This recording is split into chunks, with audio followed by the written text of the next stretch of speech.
Muy bien, nos encontrábamos unas formas de Estado que en cierta medida a nosotros nos permitía conocer la relación existente, esa relación siempre presente entre poder y territorio, poder-individuo. Poder-territorio, veíamos que podíamos ubicarnos en ese unitarismo y en ese federalismo, ¿no? Pero también hay la relación poder-individuo, poder-persona. Y es precisamente en ese enfoque en donde nos vamos a centrar estas clases, ¿no? Porque vamos a hablar de la relación poder-individuo. Esta relación, en efecto, tiene que ser gestionada. Y va a estar gestionada principalmente por las dos formas de Estado eh, tradicionales, ¿sí? Gestionada mediante dos formas específicas, súper claras. Por la autocracia, pero también por la democracia. Democracia. Bajo ese contexto, noten ustedes que la democracia va a ser nuestro tema a tratar. La democracia. ¿Qué es la democracia? ¿Qué pasa con la democracia? ¿Para qué está la democracia en el Estado? La democracia no es un concepto nuevo, para nada. Es un concepto que nos ha traído el mundo griego, ¿no? Son los griegos los primeros en incorporar esta alternativa, según la cual es el pueblo quien va a tomar cartas en el asunto y va a participar en las decisiones que a ellos les conviene. ¿Por qué nace la democracia? Precisamente porque los griegos ya estuvieron cansados de los sistemas en los cuales la monarquía había guiado sus destinos y los había hecho mal. Entonces los griegos, como buenos filósofos y pensadores, buscaron una alternativa en la cual sea la comunidad de hombres libres, los cuales formen parte de ese tipo de decisiones. Los griegos, entonces, a través, en su momento, de Heródoto, van a plantear la necesidad de esta forma específica de Estado, de relacionar el poder con los individuos.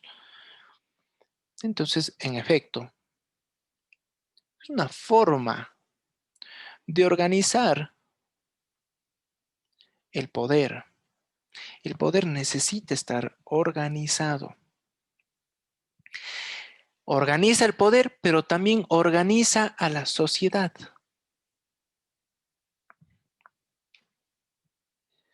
Entonces, bajo ese contexto, el poder reside en la sociedad. El poder reside ¿en dónde? En el ciudadano. En el ciudadano libre, ¿no? Sí que nosotros vamos a tener esa influencia, porque nosotros tenemos una tradición aristotélica, ¿no? La democracia parte de esa tradición aristotélica. Tradición aristotélica que ya vimos en su momento, que Aristóteles planteaba la existencia de esos tres niveles o formas puras para llevar a cabo eh, un gobierno específico, un estado específico. ¿sí? Teníamos a la monarquía, teníamos a la aristocracia, pero también teníamos a la democracia, el poder del pueblo. Esa es la clave, ¿no? El poder del pueblo. Los estados libremente deciden entonces qué forma van a adquirir. En este caso, democracia. Si bien es cierto, plantean esta opción los griegos, en los cuales obviamente van a incorporar una serie de, una serie de instrumentos para fomentar, para invitar a que los ciudadanos formen parte de las decisiones del quehacer público. Si bien es cierto, ellos plantean esto y lo hacen a través hasta de formas muy avanzadas para la época. Tomen en cuenta que los propios griegos fueron los primeros en inventar una verdadera máquina, no solamente mediante el balotaje que ellos tenían, la bolita blanca con la bolita negra, no, no. Ellos ya se decantaron por esta invención específica de una verdadera máquina que perforaba tablillas para la elección de sus representantes. Los primeros sistemas electorales, ojo, automatizados, los griegos. Entonces, los griegos incorporan este sistema automatizado, pero que se va a perder por los siglos y que va a ser retomado en la Revolución Francesa. Revolución Francesa con Estado moderno. Pero tomemos en cuenta lo siguiente. La democracia ya en un Estado configurado, en un Estado de derecho, va a ser en cierto grado tomado muy en cuenta por un pensador, Hans Kelsen. Entonces, Hans Kelsen, filósofo y jurista alemán, que va a ser el padre de esta propuesta, ¿no? De la propuesta de que el ordenamiento jurídico está organizado de esta manera, en cuyo vértice está la Constitución, ¿sí? Como norma fundamental, estructura básica del ordenamiento jurídico del Estado, ¿sí? Lo propone Kelsen. Kelsen va a estudiar eh, el fenómeno del Estado y de la democracia también, pues. Y sí que a nosotros nos deja ahí algo muy interesante, porque Kelsen, en esa medida, nos va a, a sugerir de la importancia de la libertad del ciudadano, al igual que nos decían los griegos, ¿no? La importancia de la libertad del individuo. Pero el individuo para Kelsen es políticamente libre. Políticamente libre. Un individuo. ¿Cuándo? Cuando ese individuo ha participado en la construcción del ordenamiento jurídico. El individuo participa en la construcción de este ordenamiento jurídico, de esa gran pirámide compuesta por normas. Participa en la construcción de este orden jurídico. ¿Sí? Esta pirámide, ¿sí? Esta pirámide está compuesta por niveles de normas. Nosotros lo encontramos en el artículo, acuérdense, 425 de la Constitución, ¿no?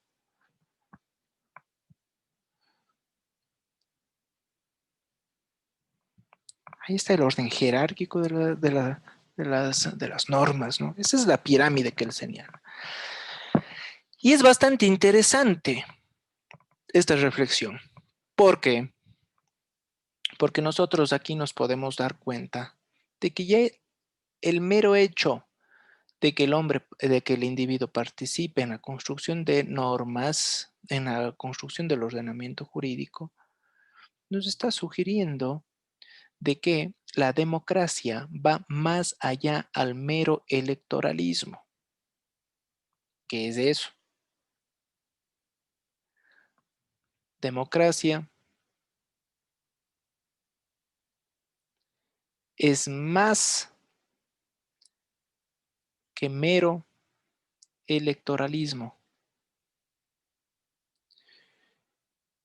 En efecto, la democracia no es pues únicamente votar por nuestros representantes. No es únicamente votar por representantes.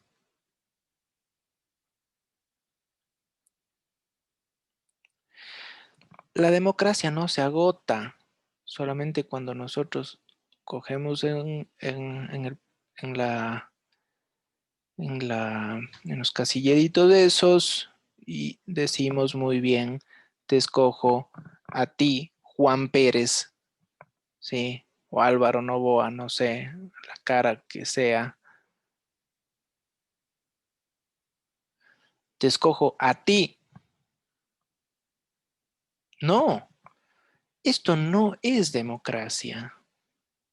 La democracia no puede reducirse únicamente a escoger a nuestros representantes. Va más allá, va mucho más allá.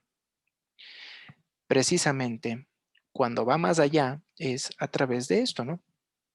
A través de la participación en la construcción del ordenamiento jurídico, pero ya nosotros le vamos a sumar algo más. Le vamos a sumar algo más. Porque la democracia también tiene que garantizar, ¿sí? Tiene que garantizar de que el individuo pueda controlar al poder público,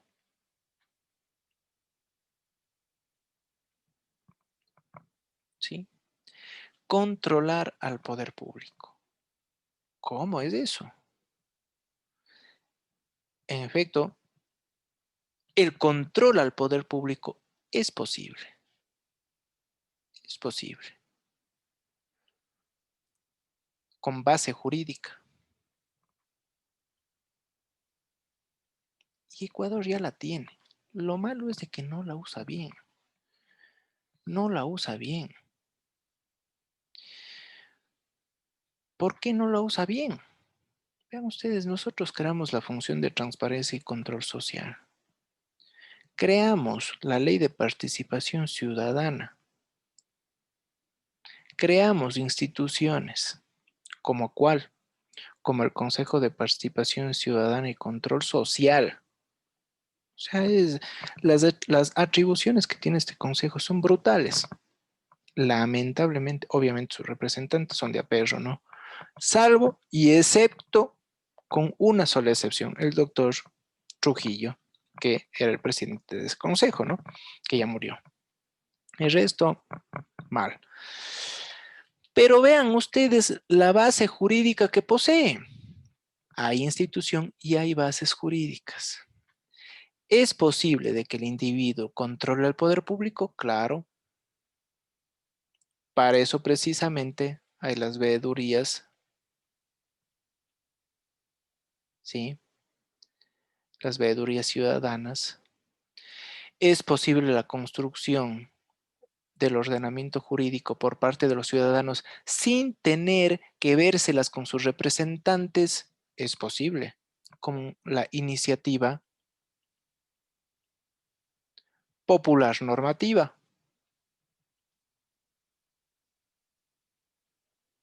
Es posible. Es posible controlar al poder público con otros tipos de dinámicas. Claro, silla vacía.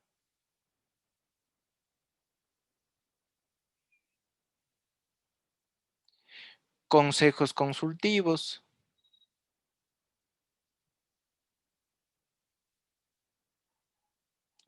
Es decir, estos algunos ejemplos, ¿no? Que están dispersos en nuestro ordenamiento jurídico. Y aquí ya les voy a mandar una pequeña tarea. Es decir, siguiendo el esquema de Kelsen, vean ustedes la importancia de esto, ¿sí? Un esquema democrático puro, un esquema democrático puro en la órbita de Kelsen, ¿sí? En esta órbita, eh, el pueblo es al mismo tiempo sujeto y objeto. Ojo, sujeto y objeto de ese orden jurídico. Por un lado dicta, o sea, porque participa en su construcción, pero por el otro lado lo debe cumplir. El pueblo dicta y cumple. Entonces, tomen en cuenta que eso a mí me permite tener un cierto margen de,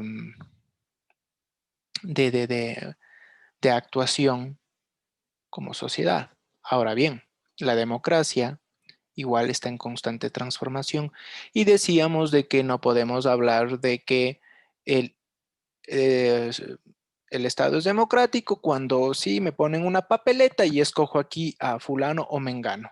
¿De acuerdo? Eso no es una democracia, es un electoralismo. Pero la democracia evoluciona y ha evolucionado, ¿no es cierto?, en la participación en la construcción del ordenamiento jurídico, en de que el individuo también controle, pero también debe respetar. Aquí se juntan estos dos, ¿no? Respeto a las minorías.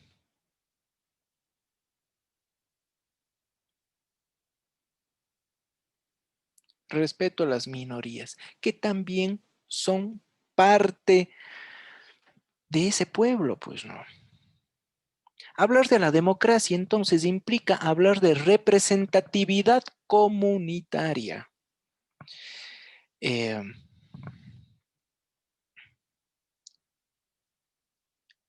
representatividad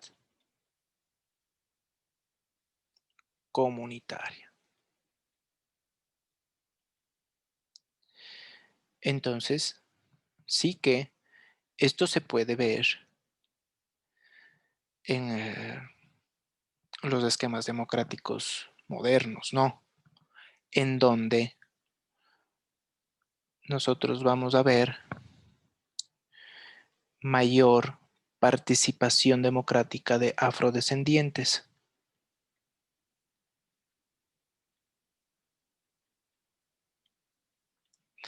de pueblos y nacionalidades indígenas,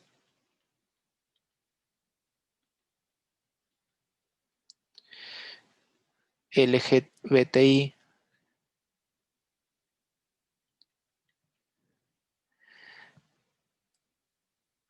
o personas de diferentes géneros, con mayor presencia de mujeres en los órganos legislativos y no solo en órganos legislativos. Es que lo lógico es de que estemos garantizando de que el Estado esté compuesto por una diversidad y un equilibrio, de mujeres, de hombres, de LGBTI, de pueblos y nacionalidades, de afrodescendientes, pues.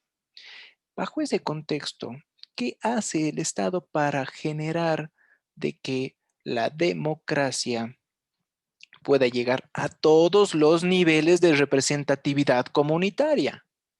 Acuérdense, acciones afirmativas.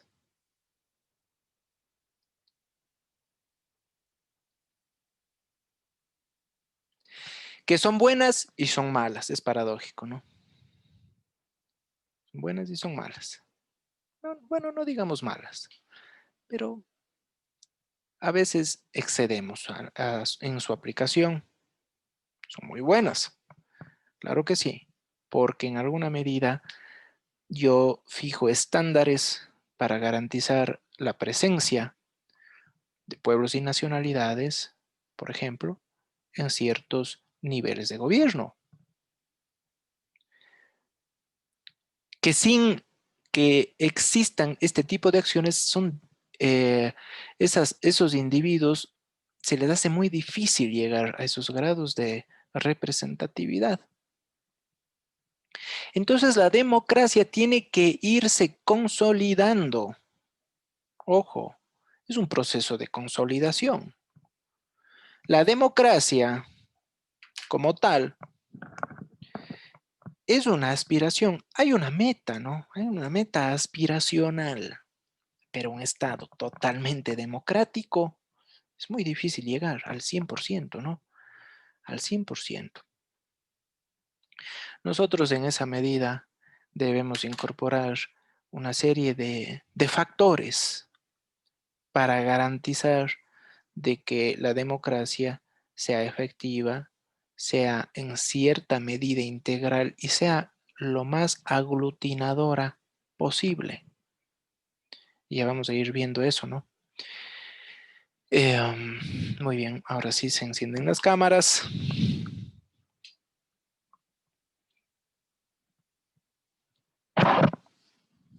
Muy bien. ¿Alguna pregunta? Está claro.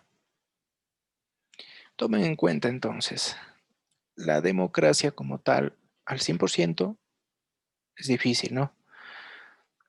Sin embargo,